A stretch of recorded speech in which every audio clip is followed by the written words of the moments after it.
आज है 22 जनवरी 2026। 22 जनवरी 2026 का करंट अफेयर करेंगे। अभी 2 दिन से करंट अफेयर नहीं बना पा रहे थे, कुछ काम था इसलिए। तो ये 2 दिन का जो भी करंट अफेयर है वो इसी में बढ़ा के आगे मतलब ज़्यादा करंट अफेयर डाल के मतलब क्वेश्चन डाल के आपको करंट अफेयर करवा देंगे। इसके लिए टेंशन नहीं लेना है। जो भी 2 दिन का करंट अफेयर है उसको इसमें क्वेश्चन और ज़्यादा बढ़ा के करवा देंगे। आज का क्वेश्चन है 22 जनवरी 2026 का फर्स्ट क्वेश्चन। आज का फर्स्ट क्वेश्चन है कि भारतीय जनता पार्टी का राष्ट्रीय अध्यक्ष किसे नियुक्त किया गया है। तभी हाल ही में भारतीय जनता पार्टी का राष्ट्रीय अध्यक्ष जो बने हैं ये बने हैं कौन? नितिन नवीन। कौन बने हैं? नितिन नवीन बने हैं। ये बिहार से है और ये जो है ये 12वें नंबर के बने हैं। 12वें नंबर के बने हैं और नितिन नवीन जो है ये 45 वर्ष के एज हैं। ये सबसे कम उम्र में बनने वाले हैं राष्ट्रीय अध्यक्ष भारतीय जनता पार्टी के। और ये निर्विरोध बने हैं, मतलब इनके खिलाफ कोई भी नहीं खड़ा हुआ और ये निर्विरोध भारतीय जनता पार्टी यानी बीजेपी का राष्ट्रीय अध्यक्ष बने हैं। अब नितिन नवीन जो है ये बिहार के बांकीपुर जो है यहाँ से 5 बार विधायक रह चुके हैं। उसके बाद बीजेपी आ गया है। तो बीजेपी की स्थापना 6 अप्रैल 1980 ईस्वी को हुआ था। उसके बाद इसके नेता जो थे, संस्थापक नेता जो थे, ये कौन कौन ने बीजेपी को स्थापना किया था? तो ये थे अटल बिहारी वाजपेयी थे, नानाजी देशमुख थे, लाल कृष्ण आडवाणी थे। ये सब जो नेता थे ये बीजेपी की स्थापना किए थे।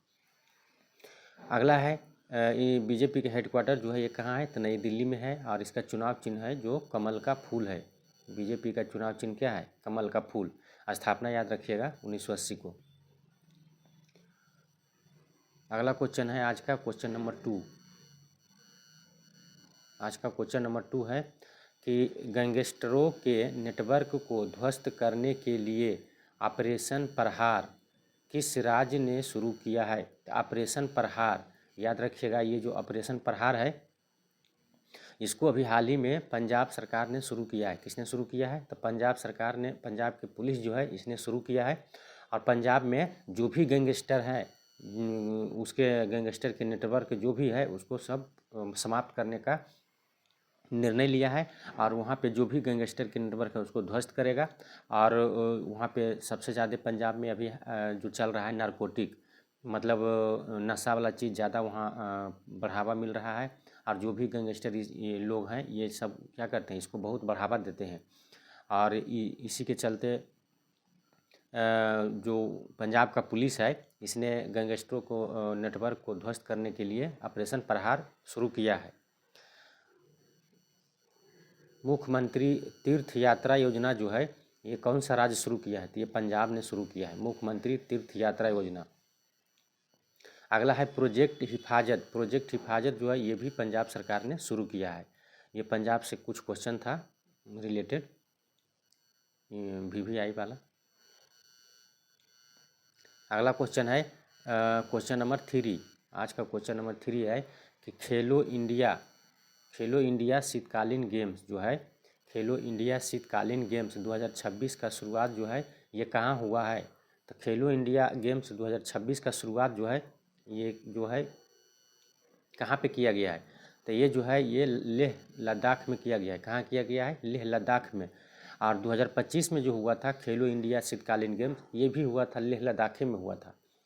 तो इस बार भी हुआ है। और ये जो होता है मतलब ये इसका जो लेह लद्दाख में हुआ है फर्स्ट चरण हुआ है। और सेकेंड चरण जो इसका होगा ये जम्मू कश्मीर में होगा। इन खेलो इंडिया शीतकालीन गेम्स का फर्स्ट चरण लद्दाख में हुआ है, लेह लद्दाख में। दूसरा चरण होगा जम्मू कश्मीर में, इसका आयोजित किया जाएगा। और उसके बाद इसका जो विजेता होगा, जो भी होगा उसको बताया जाएगा आगे।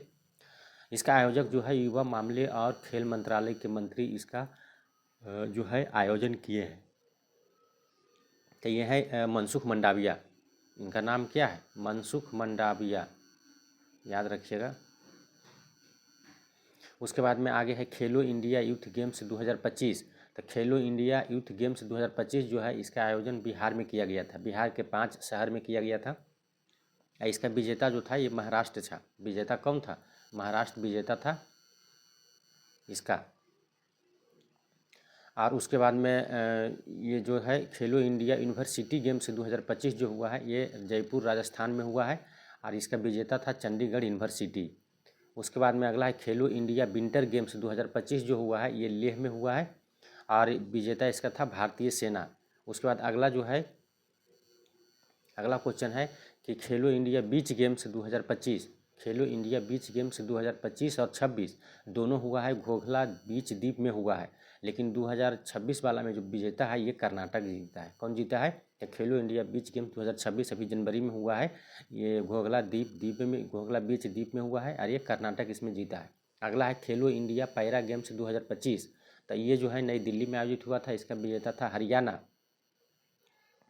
और उसके बाद में है खेलो इंडिया ट्राइबल्स गेम्स 2026, तो ट्राइबल गेम्स 2026 जो है ये अभी छत्तीसगढ़ में हो रहा है और इसका विजेता अभी नहीं है। विजेता जब भी बनेगा, विजेता हो जाएगा तो अब यहाँ पे बता देंगे।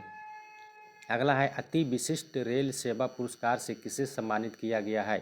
तो अति विशिष्ट रेल सेवा पुरस्कार जो है ये दिया गया है किसको? तो चंदना सिन्हा को। किसको दिया गया है? चंदना सिन्हा को दिया गया है। ये आरपीएफ इंस्पेक्टर हैं, तो इनको दिया गया है। तो इनको क्यों दिया गया है? तो रेलवे जो था, आरपीएफ जो था, ये ऑपरेशन नन्हे फरिश्ते की शुरुआत किया था 2018 में।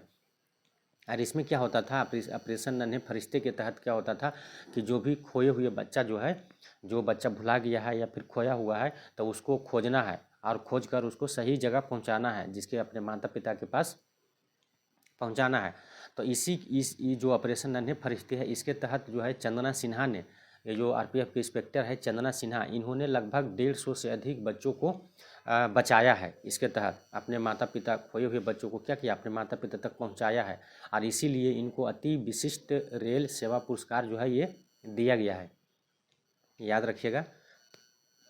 उसके बाद में आगे है पुरस्कार, तो और भी कर लेते हैं। जैसे पीएम प्रधानमंत्री राष्ट्रीय बाल पुरस्कार 2025 किसको दिया गया है? तो ये दिया गया वैभव सूर्यवंशी, ये बिहार के हैं, ये क्रिकेटर हैं, तो ये बिहार के हैं, तो वैभव सूर्यवंशी को दिया गया है। पर्यावरण सर्वोच्च पुरस्कार 2025 ये सुप्रिया साहू को दिया गया है, पर्यावरण सर्वोच्च पुरस्कार।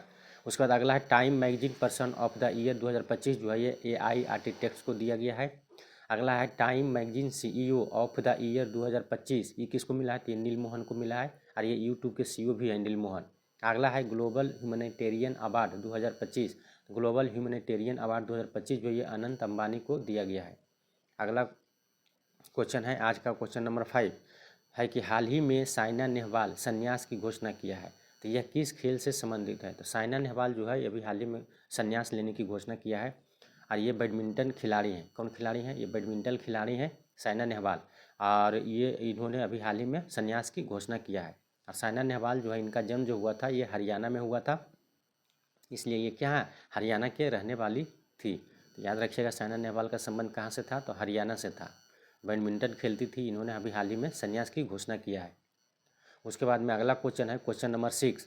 क्वेश्चन नंबर 6 है कि तमिलनाडु सरकार ने सेमोजी पुरस्कार किस क्षेत्र में देने की घोषणा किया है?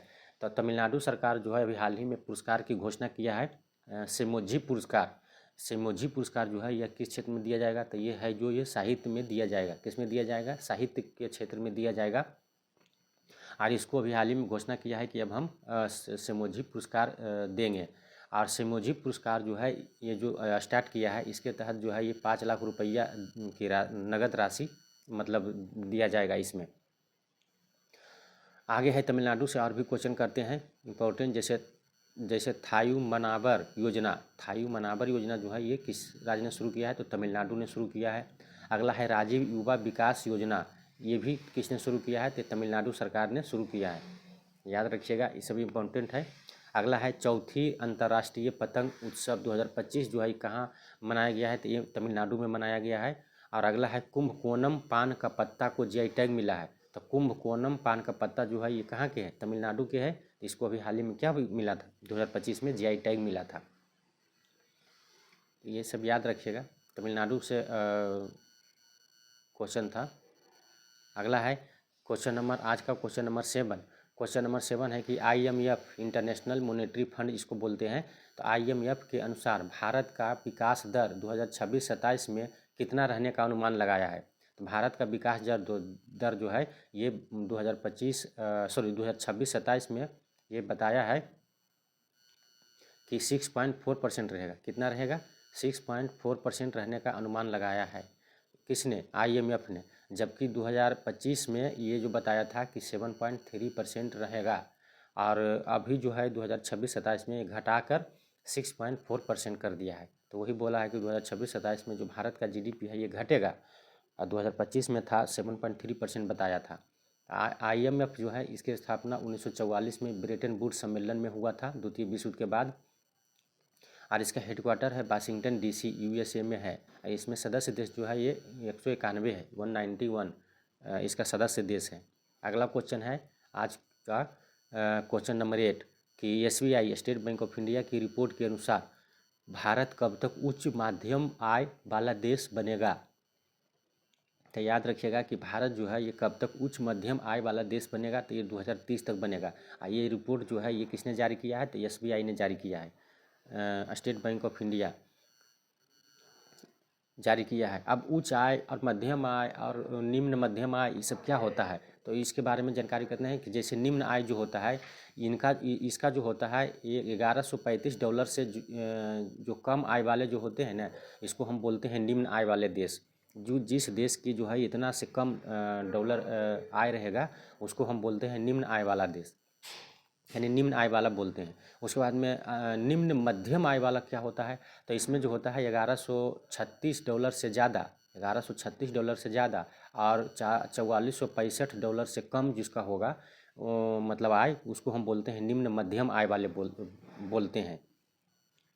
उसके बाद में अगला है कि उच्च मध्यम आय। तो उच्च मध्यम आय वाले जो होते हैं ये $4446 से ज़्यादा, $4446 से ज़्यादा और $13,845 से कम जिसका होगा उसको हम क्या बोलेंगे? उच्च मध्यम आय वाले बोलेंगे। तो उच्च मध्यम आय वाले इसको हम बोलेंगे कि $4446 से मतलब ज़्यादा और $13,845 से कम, तो $13,845 से कम और $4,466 से ज़्यादा, इसको हम बोलेंगे उच्च मध्यम आय वाला। उसके बाद में उच्च आय वाले हम किसको बोलते हैं? तो उच्च आय वाले बोलते हैं जिसका जो होता है $13,846 से ज़्यादा होगा, उसको हम उच्च आय वाले बोलते हैं। तो भारत अभी जो है उच्च आय वाले में नहीं है, भारत जो है अभी हाल ही में उच्च मध्यम आय वाले बनेगा। कौन बनेगा? उच्च मध्यम आय वाला। तो उच्च मध्यम आय वाला बनेगा। तो देखिए उच्च मध्यम आय वाला जो है यानी $4446 से ज़्यादा, इसमें आता है भारत आ जाएगा इसमें $4446 से ज़्यादा और $13,845 से कम, इसमें आ जाएगा आपका भारत। और इसमें जो है उच्च आय वाला में जो है इसमें आता है USA आता है, चाइना आता है, ये सब आता है। अगला है क्वेश्चन नंबर 9। क्वेश्चन नंबर 9 है आज का कि स्कॉच पुरस्कार 2025 किसे मिला है? तो स्कॉच पुरस्कार 2025 जो है ये मिला है टेलीमैटिक्स। किसको मिला है? टेलीमैटिक्स विकास केंद्र को मिला है, जिसको हम CDOT बोलते हैं। तो इसको दिया गया है स्कॉच पुरस्कार 2025। ये जो है ये इसे मिला है सेल ब्रॉडकास्ट सॉल्यूशन परियोजना के लिए इसको दिया गया है। सेल ब्रॉडकास्ट सॉल्यूशन परियोजना जो है ये ये जो है टेलीमैटिक्स विकास केंद्र जो है इसने शुरू किया था, इसी के लिए इसको स्कॉच पुरस्कार 2025 मिला है। अब CDOT जो कंपनी है इसको CDOT जो है इसकी स्थापना 1984 में हुआ था। उसके बाद में आज का 10वां क्वेश्चन है कि पद्म पानी पुरस्कार 2026 किसे मिला है? तो पद्म पानी पुरस्कार 2026 जो है ये इलैया राजा को मिला है। किसको मिला है? इलैया राजा को मिला है। देखिए अभी जो है 2 दिन का क्वेश्चन छूटा हुआ था, इसलिए थोड़ा सा क्वेश्चन बढ़ा के दे रहे हैं। ऐसे 10 क्वेश्चन करवाते थे, अभी थोड़ा सा ज़्यादा रहेगा 1-2 दिन। तो पद्म पानी पुरस्कार 2026 जो है ये किसे मिला है? तो ये मिला है इलैया राजा को मिला है। किसको मिला है? इलैया राजा को, याद रखिएगा। अगला क्वेश्चन है कि दुनिया की सबसे जो है पुरानी बहने वाली नदी जिसे हम बोलते हैं फिंके नदी, दुनिया की सबसे पुरानी बहने वाली नदी फिंके नदी जो है ये किस देश में है? तो ये है ऑस्ट्रेलिया में। कहाँ है? तो ऑस्ट्रेलिया में है। ऑस्ट्रेलिया में स्थित है फिंके नदी। ये दुनिया की सबसे पुरानी बहने वाली नदी है और ये जो है 30 से 40 करोड़ वर्ष पहले से ये क्या है? बह रही है। यानी इसका जो मतलब जन्म हुआ था फिंके नदी का ये जो बना था फिंके नदी, ये 30 से 40 करोड़ वर्ष पहले बना था और तब से अभी तक जो है ये लगातार बह रही है। और फिंके नदी जो है, यहाँ के मूल निवासी जो रहते हैं, इसे हम बोलते हैं अरेंते लोग। क्या बोलते हैं? अरेंते लोग बोलते हैं। और इनको और एक चीज़ कहते हैं, लारा पिंटा। क्या बोलते हैं? लारा पिंटा भी कहते हैं इसे। तो याद रखिएगा, सबसे मेन जरूरी है कि फिंके नदी किस देश में है, तो ऑस्ट्रेलिया में है। यहाँ पर जो इसके आसपास जो लोग रहते हैं, इसको बोलते हैं हम अरेंते लोग, यानी लारा पिंटा कहते हैं। क्या कहते हैं? लारा पिंटा कहते हैं इसे, याद रखिएगा।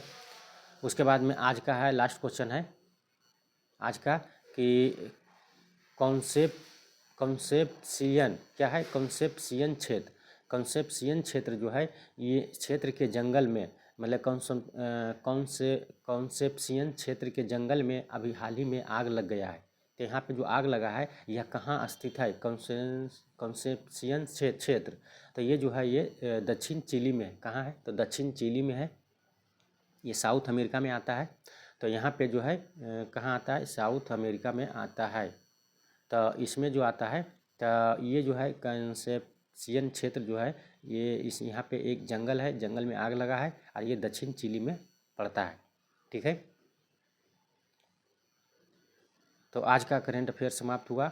और अभी जो आज किए हैं, इसको कल से फिर रिवीजन वाला भी करेंगे। आज रिवीजन वाला नहीं किए हैं क्योंकि ज़्यादा क्वेश्चन हो जाने के कारण ज़्यादा समय लग जाएगा, इसलिए कम किए हैं। और आप लोग लाइक सब्सक्राइब कीजिए। जय हिंद, जय भारत।